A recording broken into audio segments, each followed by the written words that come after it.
All right, I'm going to do what Ben doesn't do, and I'm going to come on stage. Are you guys cool with us recording this? We're going to play it on YouTube, and if you participate and you ask questions, you too might be on our YouTube channel. So that's my incentive for those of you who care about such things.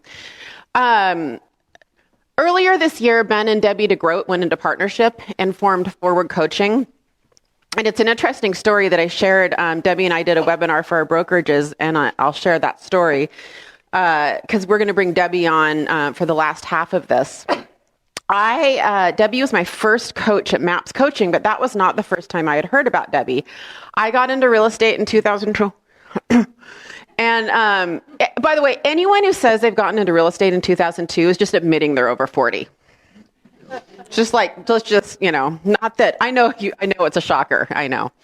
And I went into another brokerage. It was called John L. Scott. And there was this huge agent. She was actually a nationally well-known agent. Her name was Nada Sundermeyer. And Nada Sundermeyer, I would drive from my house to my office, and I would pass Nada's signs like in a row on all across Lake Washington for all of you who are local on Juanita.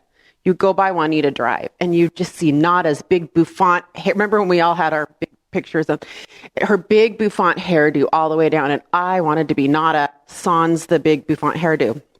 So I signed up in Nada's office, and I lived in North Seattle, actually Lake Forest Park area, and I drove into downtown Bellevue. You have to get on a map to look at that, to be in Nada's office. And within like 3 months, I started figuring out what Nada did, and what Nada did was she did Mike Ferry coaching. So I didn't know anything, so I just signed up. It's like $1,000 a month. It was really expensive at the time.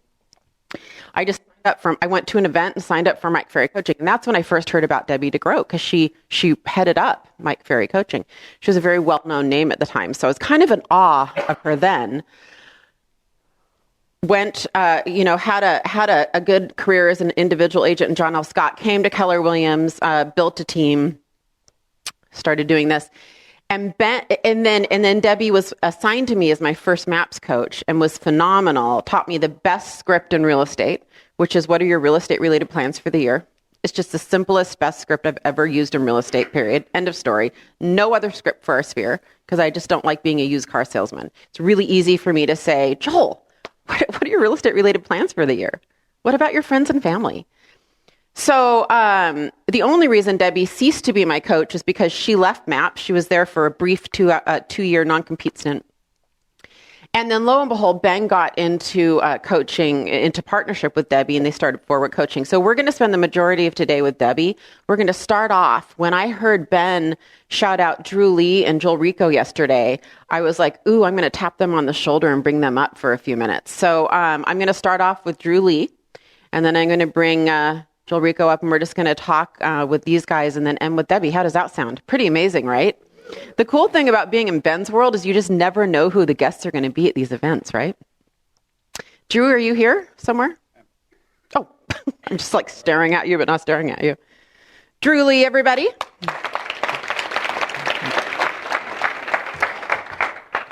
So Dru, you are a coach currently, correct? Yes, I'm an executive MAPS coach. Okay.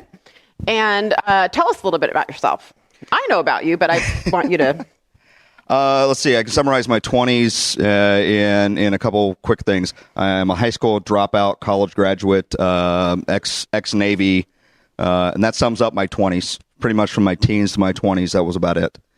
And I got out of the military with the expectation I'm going to go change the world one person at a time. I'm going to get my master's degree in psychology.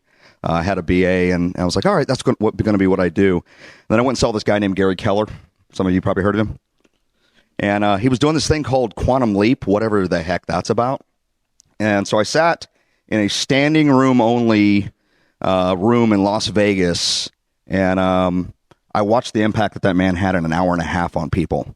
I was like, I'm selling houses. This is cool and all, and I'm making money with the intention it's going to fund my future, and it's going to put me back to school.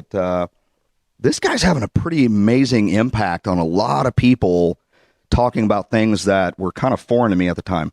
So, fast forward, and I started taking that kind of pursuit became a bold coach, and then started coaching one-on-one and been doing it ever since.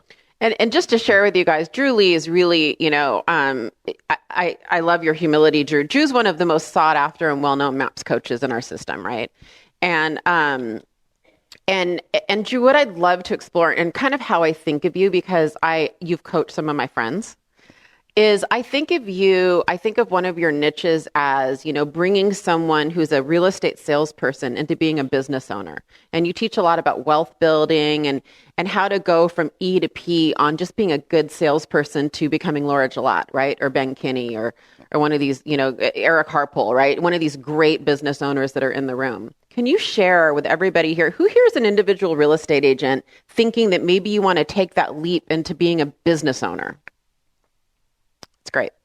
Can you share with these guys, what it takes, what the steps are, and any of your wisdom on that? That's a great question, and it's actually it's a simple answer that we want to complicate. The journey to being a business owner is the same journey that's taught in Career Visioning and the Success Series. It's how do I go from I do it? It's like you draw the word I. Many of you have done this exercise, but it's like have you done the exercise, or are you living the exercise? I do it. We do it. They do it. And the journey to being a business owner is in the I do it to now we do it to now they do it. And what I see so frequently happen is this: there's a block mentally of where you're still thinking like an I, living in a they world. And here's how you know. How much business are you going to produce next year? And when I say that, I'm thinking, okay, how much profit are you going to make? Because business owners start with profit. They don't start with production. I'm gonna sell 100 houses, or I'm gonna sell 50 million in volume. Perfect. What are you going to net? Because a business owner would be able to tell me that. And well, I don't like numbers. Okay. Well, numbers are the language of business. So, the path is in the math. Who was it that said that at Mega Camp? That was... I don't know. It sounds Zig Ziglar, though. It really does sound Zig Ziglar. I think it was Carissa Acker. Oh, Carissa Acker. Yeah. Yeah. So she was saying that, if that's an area you struggle in, then that's an area to focus on and how to get better. How do I business plan with profitability? So when I say you're living, you're an I living in a they world, here's a prime way that you would business plan. I'm going to sell 60 houses. And the other people in my organization are going to sell 20 and 20 and 20. So our business goal now is, I guess, 120. Okay, yeah. Versus we're going to sell, or they are going to sell 120 transactions. And depending upon what role I play in that is almost irrelevant. I have to have a business plan that says, how am I going to generate a business that's going to end up in 120 closings? How many open houses are we in? What's the first step, Dru? Like what's so they're like, great, I buy off on that, right? So what's the first step in that process? First step is starting with how much do you want to make. Okay. The second step is Profit First. Has anyone here read that book, Profit First? It's a great book. Yeah, start with that. Yeah. Is how much do you actually want to make? Okay, and work backwards. Work backwards and allocate where would you, what would you do with it? Is Christy, are you in the room? Christy and I just did a webinar, and it's on our YouTube leadership channel for any of you guys on the 135 and the 411. And a lot of you guys are familiar with those tools. Some of you may not be. This is a good 1 hour brief overview that kind of walks you through how to do your business planning for the year. And I encourage you to watch it, even if you know the 135 and the 411. We talk about how to translate one into the other, and it's a good simple hour. You can even listen to it on your way home from this class. So once they decide their profit number and they work backwards and they write their plan, Dru, if you were going to track one number in real estate, what would it be? If I were going to track one number would be listings taken. Yeah. Like inevitably when I did this for, I geeked out for a couple straight years, and then I moved on to something else. And, I looked at every single executive level clients doing 400 or 500 units. And I looked at across my roster, how many of them hit their listing goal, and it was 100% if they hit their listing goal, they hit their overall goal. And then I looked and said, okay, well, what about the ones that didn't hit their listing goal? One anomaly, one lady hit her goal without hitting her listing goal. She was the exception. Yeah. And everyone else, it was 100%. Miss your listing goal, you're going to miss your goal. Hit your listing goal, you're going to hit your overall goal. And I'll amplify that a little bit. For those of you in the room that have teams or are going to build a team, you have to provide leads to your team. And by the way, are leads your primary value proposition? Say no. Say no. Are leads necessary though? Yes, they are. You need to provide leads to your team unless you want them all to leave. And the best way, Dru, what's the best way we can provide leads to our team? By providing listings, right? Well, by providing listings and really by focusing on the data bank.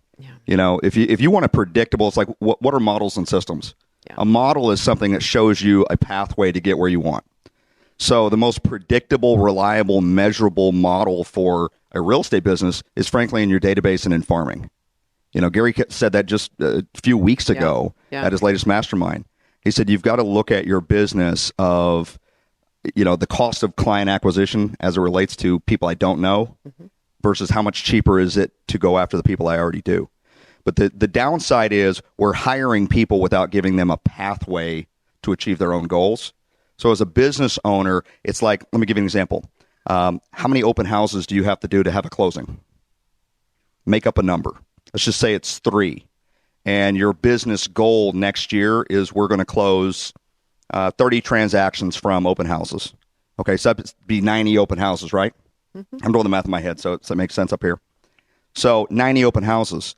Okay, so do I have the bandwidth and the manpower to execute my business plan? If I don't, now I have a reason to hire, and my 30, 60, 90 and my expectation call is going to be, hey, and we're, right now I'm bringing you on board because we have a deficiency in this part of our business. We really need someone who's going to be open house centric. Well, I don't want to do open houses. I respect that. I'd like to put your information on our file. And when we have the next need in our organization to bring you on, well, then we like to explore it at the time. Right now, I've got to have somebody that's going to do open houses to execute this plan. And where I see on the flip side is we hire them. We say, what's your goal? Mm-hmm. What would your goal be next year? 1,000 homes. 1,000 homes. Okay, so you're going to have to contact a lot of people. Good luck. I'll see you. Yeah. When's our 411? Right. Yeah, I'll see you then. Here's what I know, Dru. Here's what I know. What I know is, as rainmakers, right, the purpose of having a team, guys, is to execute a business plan. It's exactly what Dru said. It is not because I want to have a team. You have to start with a foundation of lead flow if you want to hire people. So if that's your game plan and you need to have how many, 60, 90 open houses? Mm-hmm. How many listings do you need? It has to start with you generating listings. The very first domino, if you're in this room and you're a real estate agent and you want to go from E to P, you want to start a team because it looks great, is you have to go crush it and kill yourself and grind it out and get a whole bunch of listings. There's just no substitute for that. There's just none. And I've seen too many teams fall apart. They just start hiring people and they don't have that foundation of leads backing it up.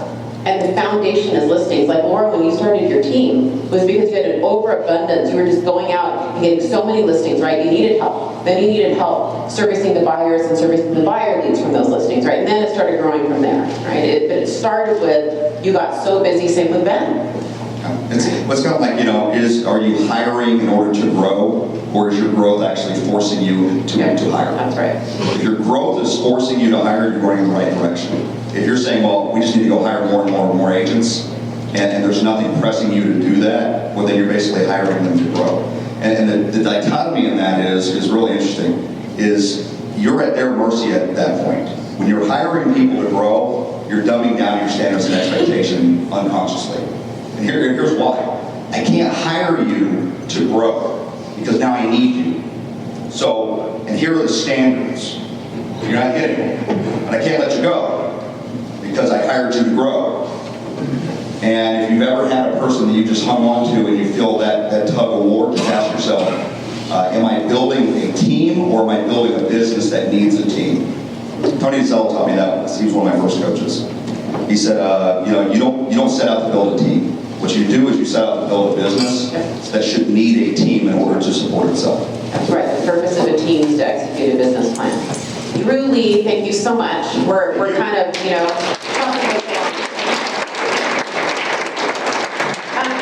Mr. Lampe, do you have an Americano for me?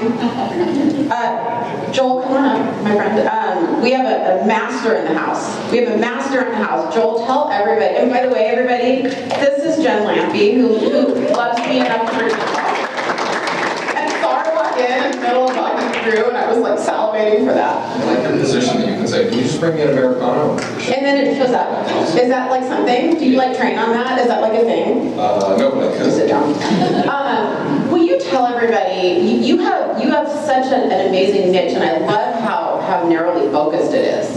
And that is in communication and the language of sales, right? Yeah, so my specialty for a long time has been the communication role. And really briefly, my background is, my first degree is in engineering. I was the really nerdy smart kid in the corner. And I did a bunch of engineering for many, many years, big giant projects.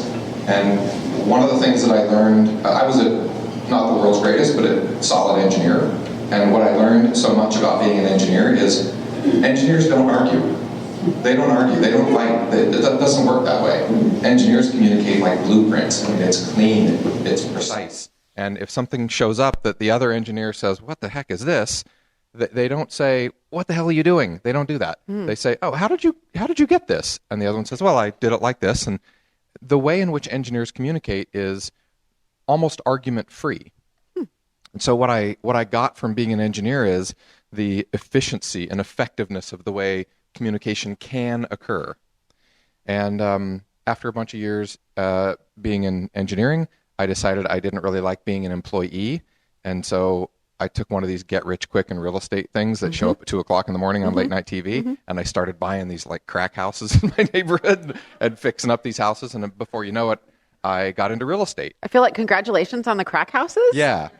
Okay. Yeah, I still have the photos of the first couple that I flipped. It was really fun. So, I eventually decided, real estate was the home for me, and I got into being an agent, and it was great. I could, amortize mortgages in my head, and I was, really good with numbers. But really quickly, I realized, my sociability is like Ben. I have my doormat says, stay away. And so that wasn't a good role for being an agent. So I started training in everything that was communication minded. I took every sales workshop, NLP workshop. In this process, I became an NLP master practitioner, an NDE master practitioner. I'm a licensed hypnotist. Anything that has to do with how people communicate. And so from there, I've been... Say again? Sure. Are you sure that you're not hypnotized now? So many thoughts flooding in the head, Austin, and I'm just editing. I'm editing because I'm with the NLP master right now. So, through all that, I brought this curriculum to teach salespeople. I had such powerful results in my first couple of years. I was the RE/MAX Agent of the Year, blah, blah, blah. And so I've been teaching this ever since. So, we have people in this room. I was just talking to someone that came from Maryland who've flown all over the country to learn how to hire and retain and train and attract people into their world, right?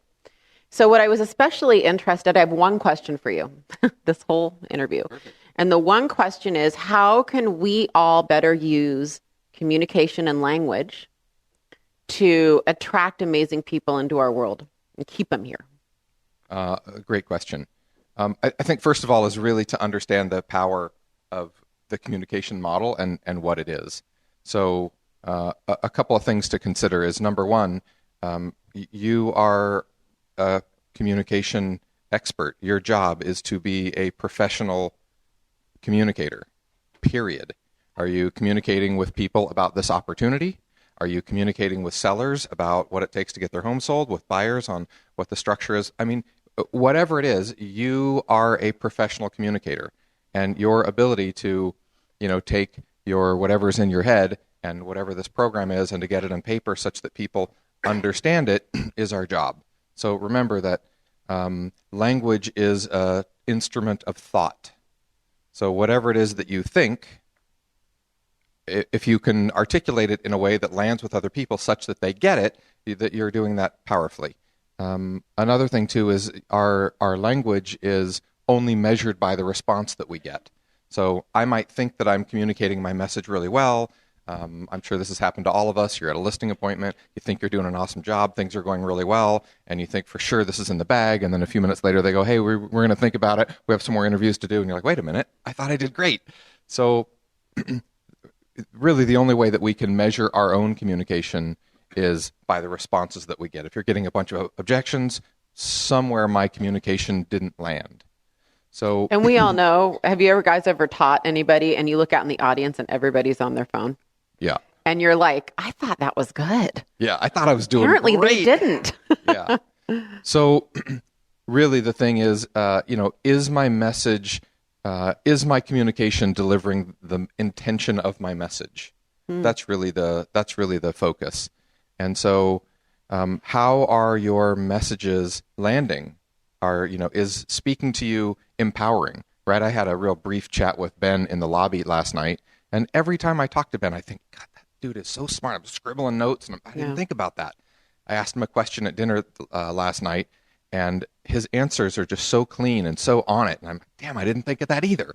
And so, his ability to boil things down to the most simplistic is, powerful. Yeah. So it's one of his superpowers, actually. Yeah, he's got this, elegant simplicity about boiling things down. And part of that, you guys, if it's not about a KPA, part of that on the KPA shows up in Ben's, if you have a high spatial reasoning and then a high communication skill behind it, that's where Ben gets that ability to take a complex idea, right, Debbie, and write it create a framework, right, and write it on a Sharpie and a paper. Yep. Those are my two highest on the KPA. Yeah. Oh, so you're the same spatial and way. language. Yeah. Joel, it's really interesting. You should say about the exchanges, giving or taking away energy. And Ben mentioned it yesterday.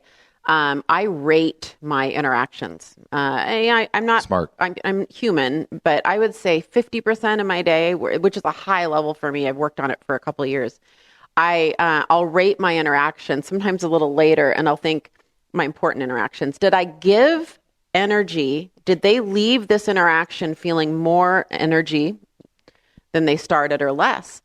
And I remember Ben and I work really well together. And there have been a few times where, we've had disagreements and we had a significant disagreement. It was in the spring and it was horrible. It was just a bad phone call. And we've all been there, right? We've all been there. We did not have a good phone call. And I got off the call and I was in my driveway. And I rated that. It was one of the very few times that I was like, I left him with less energy and he left me with less energy. And I called him back. I said, we don't do that. That is not who we are. We do not leave each other with less energy, and we made it better. So, for your really important relationships and dialogues, I can't stress enough how important that is, right? You do not want to be a drag in someone's life, right? You don't want to be that person that drags them down and sucks that energy out of them. Agreed. And I don't want those people to be that for me either, right? So I want to look at how are these conversations going? Did I leave them empowered? Did I leave them inspired? Did they leave me empowered? Did they leave me inspired?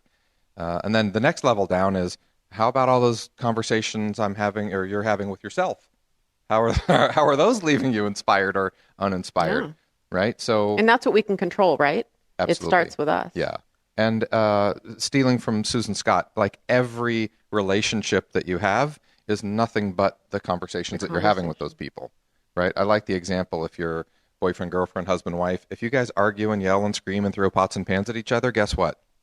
That's your relationship, right? If you guys are nice to each other and you are solutions-minded and you're kind and considerate and like you call Ben back and go, I'm sorry, we screwed that up. I'm not committed to that. This is what I'm committed to. That is your relationship. Mm-hmm. Things go wrong and you fix them and you're committed to the relationship working out. Mm-hmm. And so all of those are contained inside the power of our ability to communicate. Mm-hmm. At its most basic form, it is what separates us from the animals. Like, we can communicate. We can elicit our feelings in fine detail. We can talk about the future. We can make plans. Mm-hmm. We can set structures up. It is what makes human beings human beings. And it's my opinion that the more we can wrap our minds around the power to do that, the more things are available in the world for each of us. Oh, well said. I think to summarize that, what I'm hearing anyway, is I'm thinking to myself, how do we use language and communication, right, to attract leaders and to keep leaders? And at the end of the day, it's all language, isn't it? It's all communication. So I'm hearing that one of the best things you said this morning is language is a reflection of our thoughts. Yeah. And then we judge our language and our communication by the response we're getting. One of the best books, and you guys have heard me promote this a lot, I'm going to say it again. One of the best books I've read in the last few years is a book called Simply Said. And it is just such a good, it's not as fancy as some of the NLP stuff. It's such a phenomenal book on communication. I read it 3 times. I listened to it on Audible and then I read it. And it's so stained and dog-eared, I had to buy a new one. So I recommend it. Thank you very much. And you have a course, I think, right? I do have a course. Yeah. I teach a communications workshop. Okay. I've been teaching it in some form or another since 2006. It's called The Language of Agreement. So as salespeople, it's not my job to convince or manipulate, right? It's my job to get in discussion with somebody and find out their goals and needs and see if there's some sort of win-win agreement available. Right? I don't want to argue and fight. I want to make agreements with people. And I'm really clear from yesterday that the power of Ben Kinney is that dude is brilliant at setting up agreements with people. Mm-hmm. I mean, just innately, he's phenomenal. Mm-hmm. And so my focus is really on what do the conversations look like that cause agreements to be the natural end product. Mm-hmm. Yeah, well said. Well, thank you very much. Yeah, thank you for having me. We appreciate you getting up early. Thank you very much. Debbie, how are we doing on time, Hattie? 7:30. Oh, perfect. Oh, we're running on time. Good. That never happens. That never happens. Do you guys all know Debbie? Does everyone here know Debbie? Do you coach anyone in here? Well, forward coaches people. Well, You're not coaching anymore, are you? Yes, some, yes. I'd have to look around the room and I don't have my glasses on. So, but I will say one of the amazing things about being a coach is all the great people you get to work with. So I've had the pleasure of coaching Joel and David and Dru and, of course, you and Ben. And Dru, can I tell a funny story about you? Yes, I'm saying yes. Since we just had Joel up here about communication, do you remember that one coaching recording you sent me, Dru, speaking of being in the military? Do you remember this one? I do. So here's what happened. I'm listening to this coaching recording, and I'm listening, and I'm thinking, wow, he's really trying hard to hold this lady accountable. She's crying, and he doesn't notice. And I said to him, I go, Dru, now this is years ago, right? But he is obviously a phenomenal coach and super coachable, one of the most coachable people I think I ever had the pleasure to work with. And I said, Dru, can I ask you something? He goes, yeah. I said, were you in the military? He goes, yep. I said, okay, don't interrogate your coaching clients. He's like, you didn't do your prospecting. Why didn't you do your prospecting? Do you know you will not achieve your goal? I'm like, honey, the intention is good.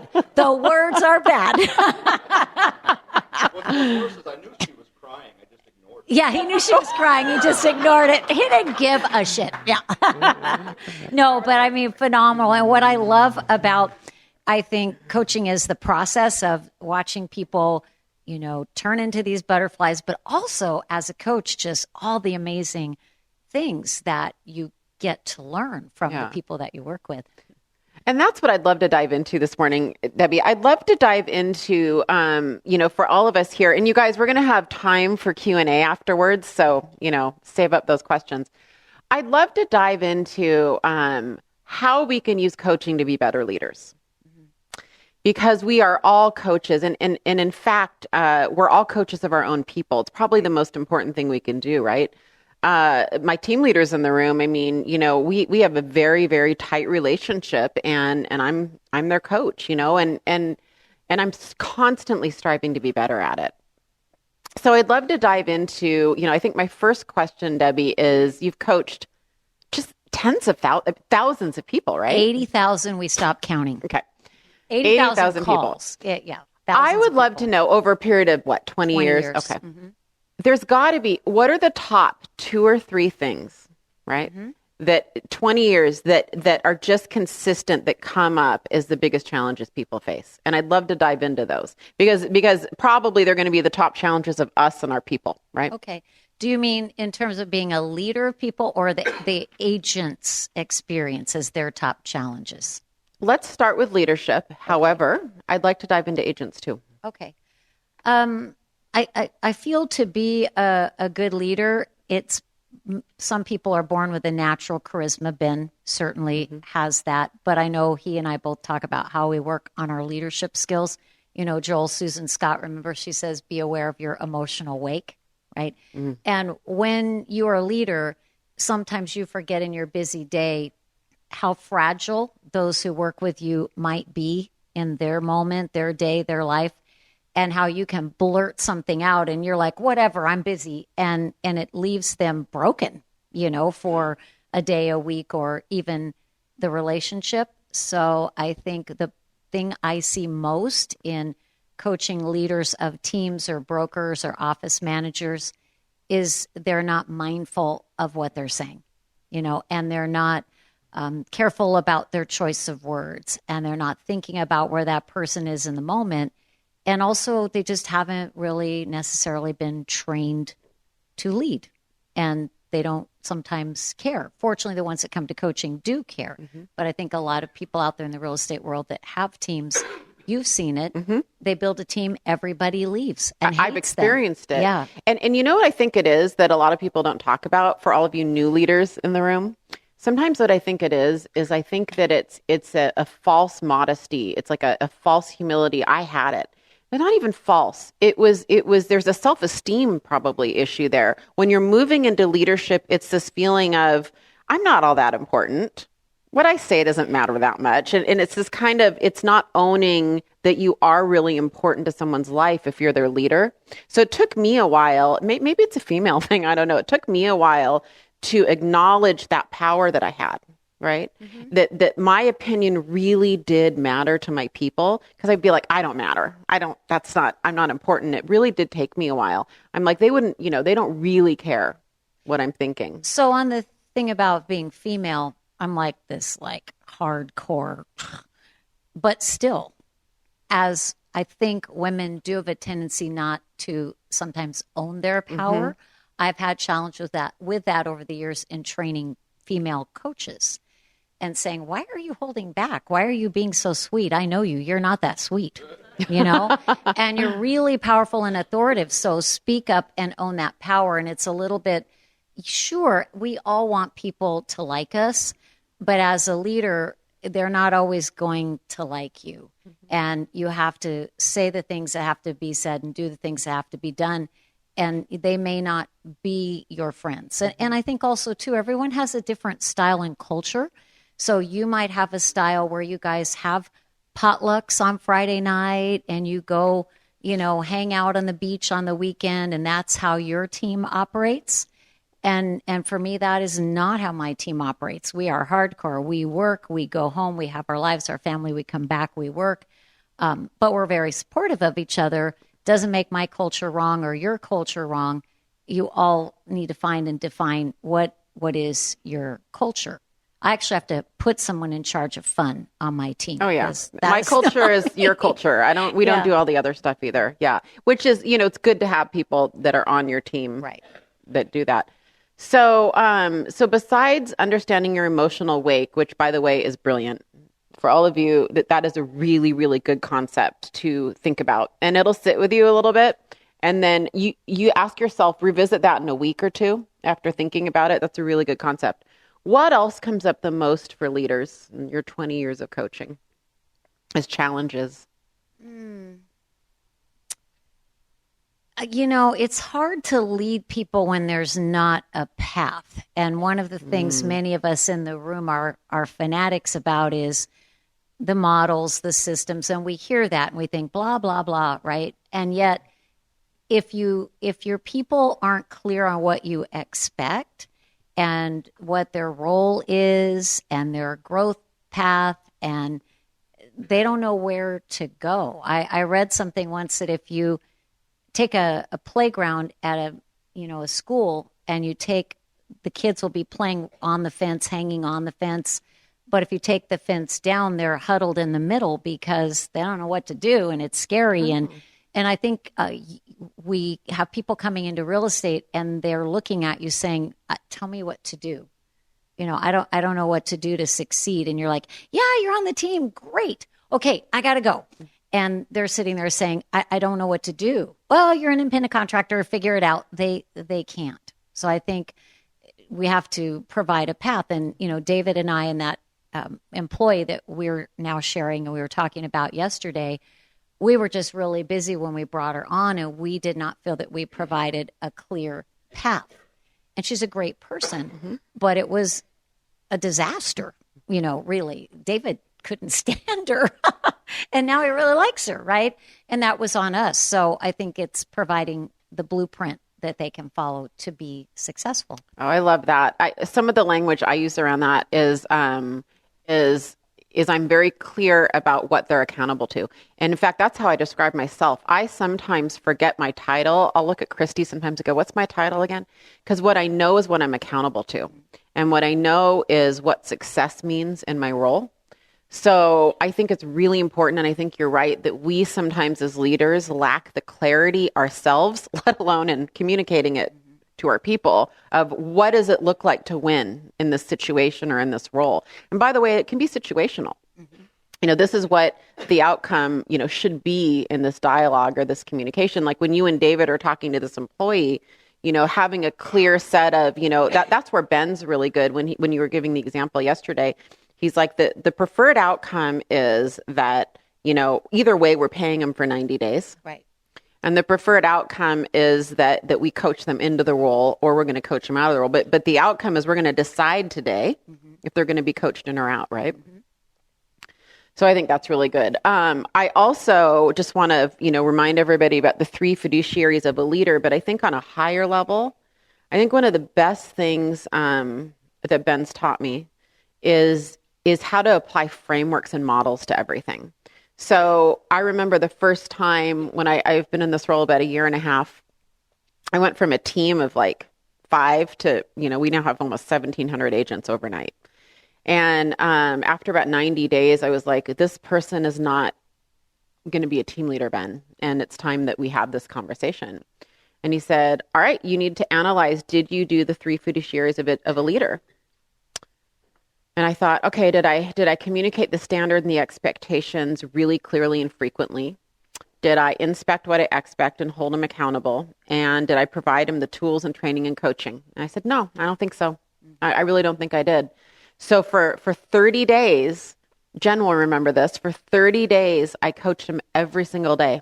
Every single morning from 7:50 to 8 a.m., we had a call. I gave him the exact framework. I said, this is exactly how the call is going to go. The first 60 seconds, you're going to tell me what your numbers were the day before. And then the next 60 seconds, you're going to tell me what your goals are today and what the standard is. And then we're going to troubleshoot. But first, it's accountability. He knew exactly. So we didn't even say hello. And every single call, I would say, do you feel like you're hitting the standards? Do you understand the standards? Right? And by the end of 30 days, what do you think happened? Do you think I fired him? No, he knew. But, if you had fired him, you wouldn't be angry. Isn't it funny? You think about, like, as a kid, there were a couple times maybe in your life that your parents unfairly disciplined you, and that stands out in your mind. But all the times you did the annoying things and got in trouble for it, you don't remember that because you deserved it, right? Yeah. And they know you put the effort in. Yeah, for sure. I think that this, all of our webinars, as you guys watch them again, just the cool part about them is learning the frameworks to apply at the right time, right? So now when I go into a recruiting appointment, I go right into problem, button, plan. It just becomes natural. My questions are all directed to unpeel the onion layer, right? And I just have a framework for everything, and it's made my life so much better. So in leadership, we can apply frameworks and plans. Joel, you were talking about it a little bit. Engineers talk in a framework. They sort of have a process for problem solving. Yeah. Anything else that 20 years of coaching and over 80,000 clients that you see come up over and over again with leaders? I think really powerful leaders, or I guess just in any industry or profession that you excel in, what I find about most of those super achievers is they never think they're that good. They never think they've arrived. And I do see that in poor leaders. I see it in real estate agents. It's very common. Like, okay, I now know enough to be dangerous and I'm fine, right? I don't need a class. I don't need to learn. I don't need to go through Joel's program. I don't need Dru to coach me. I'm all good. I know what I need to do. No, you don't. You know what you know, right? You don't know what else there is to know. And I think really good leaders are very hard on themselves. Like as I'm sitting here listening to you, I'm thinking, David, I need to coach Anne-Marie every single morning for you, right? To help her get on track. The thing about going over your communications, my daughter, if she were in the room, she would tell you I drive her nuts with that as we travel around. Last night, I went to the room and we had all had dinner. I'm like, did I do the right things for them? Did I say the right things? Did I give them enough attention? I always debrief on that communication. It's very challenging to be a leader because you really can never rest, right? And I think you have to be committed to constant growth and change. And honestly, and no disrespect at all to Mike Ferry, I had 13 great years there, but that was the catalyst to cause me to leave and start my own company, is because I really wanted to be committed to constant growth. My whole family is in the real estate industry, so we can't rest. They always have to be staying ahead of the next thing, the disruption, and really seeing each person as unique and creating that custom blueprint. And I needed to do it a different way. But, leaders always are breaking things and starting over again. I think, in a moment of vulnerability at 7:30 a.m., I know because Ben tells me a lot that you and I are the hardest on each other out of all of his people. So I can't imagine we're the only ones in this room, Debbie. No. Who are hard on ourselves. How would you coach me? Don't coach yourself. How would you coach me if you just constantly heard me being so hard on myself? Stop it. Oh, the Bob Newhart. But has anyone seen that Bob Newhart video? But I love that one. Yeah. The thing about it, though, is I think going through the process of, okay, let me just put the emotion away and say, what did I do right, in that conversation or that listing appointment or that interview? What did I do wrong? And really owning that, but not in a beat yourself up way, but let me identify the mistake there. And then what will I do differently? And David and I, in our situation, we learned a lot of things. We will never repeat those things again. And we could beat ourselves to death, or we can learn from it, fix it, and then, move on. So, but that was always my thing. What did I do right? What did I do wrong? What will I do differently? Now I've got to fix it and let it go. Those are also good questions to ask your people. I quarterly-ish, I send emails to all my team leaders and MCAs, and I say, what should we start doing? What should we stop doing? What should we keep doing? What can we do better, right? My life changed, Debbie, as far as flogging myself. I got a lot better when I decided to put as much energy into embracing the process than the outcome. So when I decided that almost like Susan Scott, the conversation is the relationship, that the process is the outcome. And once I really, really started putting that manic energy that I have onto the process, it got a lot better because I started celebrating the process itself. And I knew that I could control, because as leaders, we should focus on what we can control, right? In the leadership triangle. And once I started putting that intensity that I have on what I could control, which are my actions and the process, life got better. I don't know, a couple of things you just made me think of. One was I had a conversation with Ben one day. I must have been having not a great day at the moment. And speaking of the process, right? And I said to him, Ben, do you love what you do all the time? He goes, F no. No. It was 90% of the day sucks. But I think part of that is just realizing this is hard. This is a job. And being a leader and an innovator, I tell my daughters when they first got into real estate, and they were like, oh my I didn't sell a house today. I said, you're an entrepreneur when you go to bed at night and you're ready to just jump off the cliff and you wake up in the morning and say, I have an idea, right? Then if you're not doing that, probably should go get a day job. But then when you think about it, and how many of us have not looked at our friends and said, oh, how nice, 9 to 5. And they get a paycheck and nobody calls them and they don't have to worry and paid vacation. But I share with my daughters, there is a price for that. That price is limitation and it's boredom. And wherever you go, you're gonna pay a price. And a quick little book, when I was starting my own company, which by the way, I launched on April Fool's Day, which I don't know why that was kind of dumb, but I kind of went from being the it girl that had waiting lists of clients and, running companies to starting my own with 0 on April Fool's Day, 0. And man, I had a meltdown day. And my coach at the time, John Alexandrov, who sadly has passed away, he then became a coach with me and he died suddenly.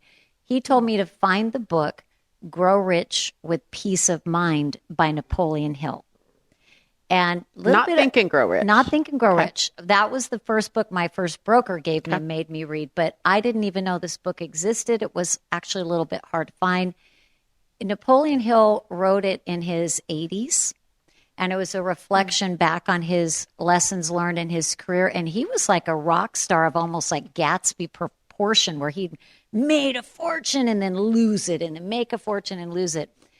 And he said something in the book, and I think it really helped me. I can't even tell you how many times over the last 8 or 9 years I've thought of this line. He said, you just need to realize 100 years from now, none of this is going to matter. And he didn't mean it in a negative way. It was enjoy the process, enjoy the ride, and also don't be afraid to try new things and take chances, which is really, I think, what leaders do.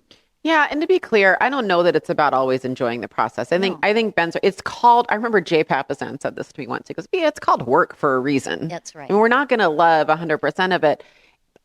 But I started getting fired up and rewarding myself and judging myself on my activities is really what I'm referring to, right? Because I knew that that's what I could control. I just knew it. I default back to that all the time. Focus on what you can control. Do you guys have any questions for Debbie? And also wanted to open up. I'm happy to share if you have any questions for me about my career visioning process, kind of in response to yesterday. I really adhere to this process, but I've got some overlays on top of that. I can talk to you about what I look for when I'm hiring salespeople, what I screen for, and any of that. And Debbie, this is a huge resource to have Debbie here. We got Joel and Dru who will be happy to answer any questions. Via, while they're thinking about it, one thing if I could add, because it's a little bit of my obsession at the moment, as you'll hear with Ben and I this afternoon, what do I commonly see that real estate agents are doing that holds them back in their business? Number one, not building and taking care of your database, your past clients and sphere. Almost 99% of the people that come to us for coaching, and they are some rock star people, and the first thing they say to me is, I have a lot of people and I don't have them in a CRM, and I don't work them, and I don't call them. And we'll talk this afternoon about this, but guys, you can't do that anymore. This is the time to lock it down, because all of those disruptors out there are gunning for them. They're trying to do everything they can to take them away from you. So I see that as one of the biggest areas. And surprisingly, then lead follow-up. Yeah. 70% of your business typically will come from your follow-up. And that's often the second thing they tell me. Yeah, I just don't get it. I just don't follow up like I should. Or I hold these great open houses, but then it's like weeks and I get around to it. Or I try them once or twice and I forget. And there's such fundamental basics, and yet they are probably two of the biggest areas that I see business lost. Yeah, and here's the good news about the database. I love that that Dru calls it data bank. Lance Loken does that too. One of the great things about database is that should be good news for you. If all you guys do is Exactly. throw a 33 touch on there. I have coached, I was a MAPS coach for 2 years, and I've coached my people for years. Debbie's coached over 80,000 people. You guys have coached people. Everybody sucks at that. So if you do nothing else but like master that, you will win. And you probably need to win. You probably need to do that now, where it's no longer optional anymore. So that should be good news. If there's anything you get fired up about, I think it's that. Well, and I think in the coaching, which it would be a lesson you guys can take from this, when the coaches and I work with clients, the first thing we always do is say, what are you really good at, right? And where does most of your business come from? And if we can fix that and close the gaps in that first, we will typically see 25, 35, 50% growth in their first year of working with us. And they haven't necessarily at all spent more money or added new things. And I don't say absolute words very often, but Joel, I could safely say I have never met a coaching client, no matter how good they are in their primary sources of business, that doesn't have gaps. And that's the good news, right? When you're looking at the year ahead and you're thinking all this anxiety of, oh my God, what new bright and shiny things, and what am I going to chase? And that person's doing that. Go back to your strengths or talk to us and we'll help you figure it out. And then we find those gaps. And when you fix them, it's almost effortless growth, really, in a way. And it's the things you already love to do. So when I tell people, okay, you're a beautiful mess, be excited about that, because this can be turned around very, very quickly. It's pretty cool. Yeah, I'm flying. I'm headed off today to fly to Sacramento, and I'm teaching there all day tomorrow. And my class is how to add 50 homes a year to what you're doing. So if you're a new agent, you can sell 50. And you know what the real thrust of it is? To that point, the real thrust of it is, and I teach this when I teach open house classes a lot. Same thing with database. It's being purposeful and having an outcome that you want from every activity. I think it's really simple. So if you say to yourself, all right, every single open house, and by the way, this is what I teach, and it's a game changer. If you go to every single open house, do you guys know what is success to you when you do an open house? How do you judge success by an open house, Jake? Appointment. Perfect. And I would argue most people don't. Most people say, well, if I go and I bond with people and I get some contact information, that's great. By the way, the smaller the delta between setting the appointment and the appointment itself, the more higher likelihood they'll show up. Number two, if you schedule an open house 1 to 4, you need to tell your friends and family you're actually working 1 to 6, because you should have the mental expectation that you have an open house right after that. You have an appointment after that open house. If you do nothing else and you go and say, okay, I'm going to get 2 appointments a weekend. And by the way, an appointment at an open house is a little different because we're face to face. We already have crossed all the barriers, right? We're already there. If you say, I'm just going to get 2 open house appointments a week, you literally will probably sell 50 homes that year. Absolutely. That's it. I mean, that's it. And I used to have like 17 people through, and all I knew, my one outcome of success, I knew it was a successful open house. I have to talk. If I had 1 appointment, I just knew I just needed 1 appointment. That was it. I didn't need 7. I needed 1. I needed 1 really good appointment. Did I sometimes get 2 or 3 appointments? Yeah, I did. And that was a great open house. But I mean, that alone, same with your database. If you walk into every day and every week and you just say, my one thing today is to get an appointment for my database or to get a referral from my database. I just think it's so simple, Debbie. It's just having an outcome that you want out of every interaction and every activity. It's just really simple. It's a rather simple business. The work's just a little bit hard sometimes. I just thought of something when Taylor and I were getting ready. I said, there is one thing I want to be sure to say to all of you, because as you begin a new year, I know there's always anxiety, right? Can I do it again? Is it going to be hard? What's the market going to be like? And my passion in forward coaching, which I'd like to transfer to you today, and your belief in yourself, is don't try to be everyone else. You know, one of the things we believe in is the custom approach to coaching, because each of you are different. You have a different personality. You have different strengths, different passions. You're in different markets and price points. And if you'll look at yourself and say, okay, if I approach this in a way that is a fit for me, I'm going to stick with it. You know, we use the DISC in coaching because it's easy for people to take it and us to explain it to them because they don't have the training, you know, that all of you do. But for an example, if somebody is a super low D and I and a super high S and C, and we tell them to go cold call all day long, are they going to do it? And if they do, they won't do it very long, or then they might lie about it, or then they hate it and quit real estate, right? But if you look at yourself, and also as a leader, if you look at each of the people that work in your team and say, what are they good at? Who are they? Where are they strong? And you custom design that plan, and don't try to put that square peg in the round hole, whether that's you or them.